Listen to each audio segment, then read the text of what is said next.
It is only 32 miles from Marah to Elim. The large congregation of Israel could have easily made the trip in 3 days and 2 nights.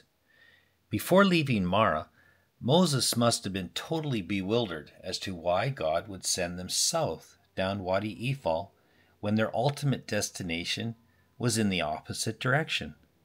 Mount Sinai, the mountain of God, was very close, only 40 miles away if they simply went up this large wadi instead of down. Marah marked the first sense of safety after 21 days of intense travel. The path was now wide with a gentle grade, and it was easy to find surface water all the way to Elim. My best guess is that these two spots were the most likely places that they camped before reaching the flowing river and abundant shade along the vast oasis of Elim. If they walked 13 miles each day after Marah, then there would only be 5 miles to go on the third day. This would allow the leading throng of people to have time before sunset to fill the sizable area along the waters that flowed into Elim.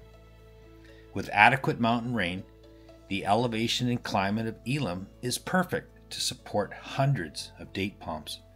This area back then and even now has the key ingredients to grow these finicky trees: hot weather, vast amounts of water near the surface, and sandy soil.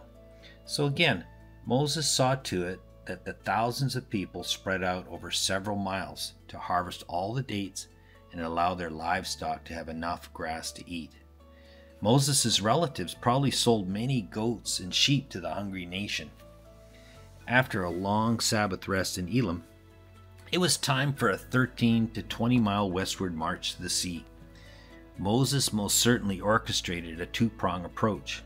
First, a small contingent of several hundred lucky people were able to take the windy wadi paths that lead to Teab Elisim. There would be additional dates and grazing there, but of primary importance, this group was to begin a systematic collection of war booty along the shore. The distance that they had to inspect and collect from the seaside exit at Teab Elisim to Magna was 10 miles.